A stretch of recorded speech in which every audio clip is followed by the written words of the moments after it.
कुकुर को नहीं सुप्रीमकोर्ट एक बड़ राय देइछंती। बुला कुकुर वर्तमान समय साधारण मानव समाज प्रति केमिति विपदपूर्ण से नहीं चिंता प्रकट करिछंती सुप्रीमकोर्ट। यह सहित बुला कुकुरंकर स्वार्थर द्वाही दे सुप्रीमकोर्ट को निर्देश को चैलेंज करिथिबा तमाम पिटिशन को खारज कर देइछंती सर्वोच्च अदालत। नमस्कार, न्यूज रूम को स्वागत करुछि मु अभिन्न आशुतोष। धीरे धीरे चिंताजनक हेउछि बुला कुकुर कामुड़िबा घटना। देश समेत ओडिशा रे मध्य एने चिंताजनक परिस्थिति रही। आउ एहारी भितरे सुप्रीमकोर्ट देइछंती बड़ राय।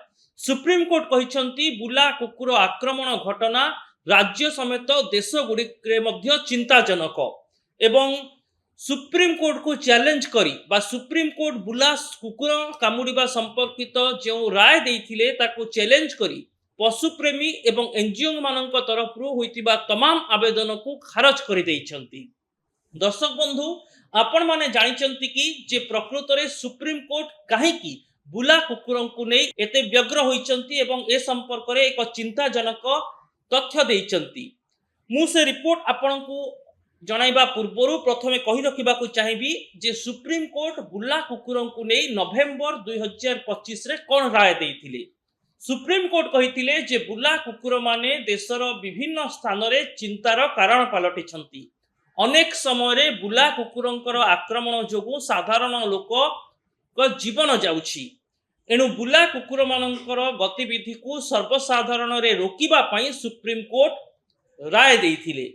विभिन्न सरकारी एवं बेसरकारी कार्यानुष्ठान, स्कूल, कॉलेज, मंदिर, मस्जिद भली धर्मानुष्ठान एवं पब्लिक प्लेस गुड़िकरे सर्वसाधारण स्थान गुड़िकरे बुला कुकुरंक गतिविधि उपरे रोक लगाइबा पई केंद्र एवं राज्य सरकार माननकु निर्देश देइथिले सुप्रीम कोर्ट।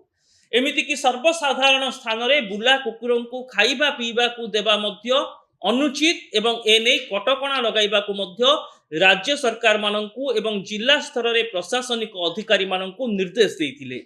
किंतु किछि पशुप्रेमी सुप्रीम कोर्ट को एही राय को चैलेंज करथिले। पशु सुरक्षार द्वाही देई सेमाने एही रायर पुनर्विचार पई आवेदन करथिले, जहाको सुप्रीम कोर्ट खारज कर देउछंती। आ सुप्रीम कोर्ट कहिछंती जे सर्वसाधारणक पई वर्तमान कुकुर कामुड़िबा घटना एक भयर परिस्थिति सृष्टि कराणी। राजस्थान रो उदाहरण देई से कहिछंती जे राजस्थान रे गोटिए दिन रे एक निर्दिष्ट अंचल रे कुकुर कामुड़िबा घटनार पुनरावृत्ति हेउछि एवं ए संख्या बढ़ी बढ़ी चलुछि। तेबे दर्शक बंधु, मु प्रथमे आपन को कहि रखे जे कुकुर कामुड़िबा घटना को नहीं देश रे एवं आम राज्य रे कोन चित्र रहिछि। 2024 मसियार एक रिपोर्ट कहूछि जे भारत रे 2024 मसियारे 37 लाख कुकुर कामुड़िबा घटना सामना को आसीथिला। यह सहित अनेक घटना रे मृत्यु संख्या मध्य बढ़िथिला। साधारणतः छोट पिला एवं वयस्क जो माने प्रतिक्रियाशील होई परंती नाही से माने अधिकरु अधिक कुकुर कामुड़िबार शिकार हेउचंती। आपण माने मध्य जानिथिबे विभिन्न समय रे जेतेबेले आपण गळीकंदीर रास्ता रे जाउचंती बा एमिति कि जातीय राजपथ रे जाउचंती सेतेबेले मध्य कुकुर आपणक गाड़ी को गोड़ाई थाए। अनेक क्षेत्र रे चालक असावधानता जोगु गाड़ी रु पड़ी जिबा परे कुकुर कामुड़िबार शिकार होई थांती। ओडिशा क्षेत्र रे मु आपन को मने पकई देबा पई चाहिबी केमिति संबलपुर रो एक घटना पूरा सभ्य समाज को विचलित करि दैथिला।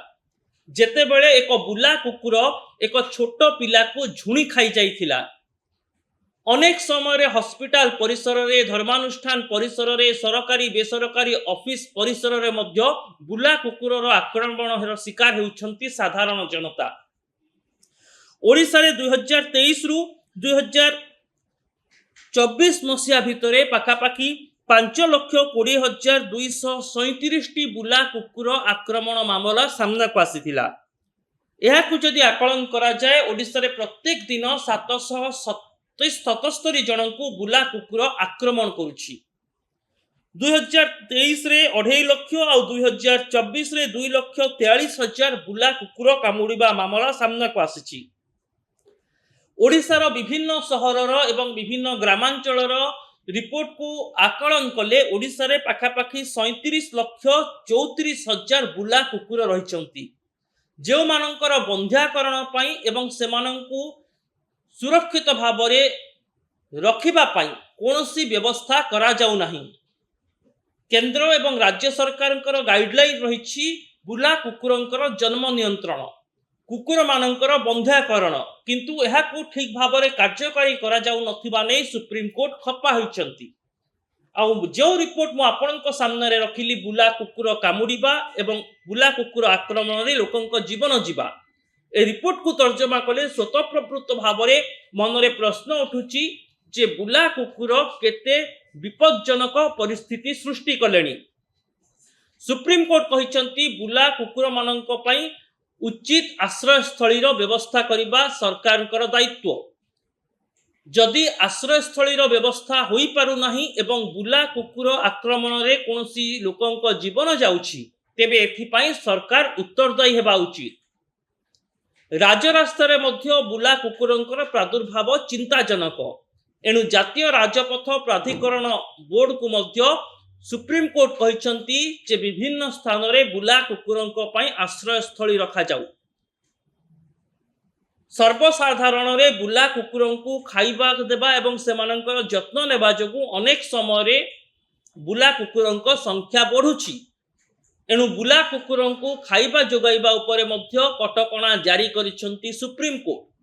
କିଛି ପଶୁପ୍ରେମୀ ଏବଂ ପଶୁମାନଙ୍କ ଉପରେ କାର୍ଯ୍ୟ କରୁଥିବା ଏନଜିଓଙ୍କର ଦାବି ଯେ ବୁଲା କୁକୁରଙ୍କ ସୁରକ୍ଷାକୁ ଗୁରୁତ୍ୱ ଦିଆଯାଉ, କିନ୍ତୁ ସୁପ୍ରିମକୋର୍ଟଙ୍କ 3 ଜଣିଆ ଖଣ୍ଡପୀଠ କହିଛନ୍ତି ଯେ ବୁଲା କୁକୁରଙ୍କ ସୁରକ୍ଷା କଥା ଯଦି ଚିନ୍ତା କରାଯାଉଛି, ତେବେ ସାଧାରଣ ଲୋକଙ୍କ ଜୀବନ କଥା ମଧ୍ୟ ଚିନ୍ତା କରିବା ଉଚିତ।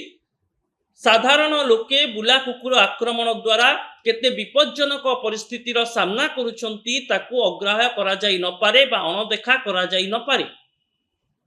ଏଣୁ ସୁପ୍ରିମକୋର୍ଟଙ୍କ ଏହି ରାୟ ଆସିବା ପରେ ବୁଲା କୁକୁରମାନଙ୍କର ବନ୍ଧ୍ୟାକରଣ, ସେମାନଙ୍କର ଜନ୍ମ ନିୟନ୍ତ୍ରଣ ଏବଂ ସେମାନଙ୍କୁ ସର୍ବସାଧାରଣ ସ୍ଥାନରୁ ହଟେଇବା ଓ ସର୍ବସାଧାରଣ ସ୍ଥାନରେ ସେମାନଙ୍କୁ ଖାଇବା ଦେବା ଉପରେ ଯେଉଁ ସବୁ ରାୟ ଆସିଛି ସୁପ୍ରିମକୋର୍ଟଙ୍କର, ତାକୁ କେମିତି ପ୍ରଶାସନିକ ସ୍ତରରେ ଗ୍ରାଉଣ୍ଡରେ କାର୍ଯ୍ୟକାରୀ କରାଯାଉଛି, ତାହା ହେଉଛି ସବୁଠାରୁ ବଡ଼ ପ୍ରଶ୍ନ।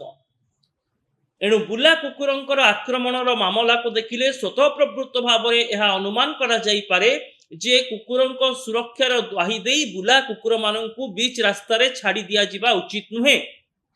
ବୁଲା କୁକୁରମାନଙ୍କର ଜନ୍ମ ନିୟନ୍ତ୍ରଣ ପାଇଁ ଆବଶ୍ୟକୀୟ ବନ୍ଧ୍ୟାକରଣ କରିବା ପାଇଁ ପ୍ରଶାସନିକ ସ୍ତରରେ ତତ୍ପରତା ପ୍ରକାଶ ପାଇବା ଉଚିତ।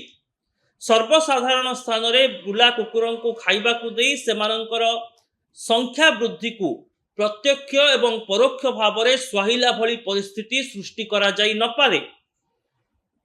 ଏଣୁ ବୁଲା କୁକୁର ସମ୍ପର୍କରେ ସୁପ୍ରିମକୋର୍ଟ ଯେଉଁ ରାୟ ଦେଇଛନ୍ତି ତାକୁ ବଳବତ୍ତର ରଖିବା ସହିତ କୁକୁର କାମୁଡ଼ିବାରେ କେମିତି ଲୋକଙ୍କ ଜୀବନ ଯିବ ନାହିଁ ସେଥିପାଇଁ ପ୍ରତ୍ୟେକ ସରକାରୀ ମେଡିକାଲରେ ଭ୍ୟାକ୍ସିନ ଉପଯୁକ୍ତ ରଖିବା ପାଇଁ ବା ମହଜୁଦ ରଖିବା ପାଇଁ ନିର୍ଦ୍ଦେଶ ଦେଇଛନ୍ତି।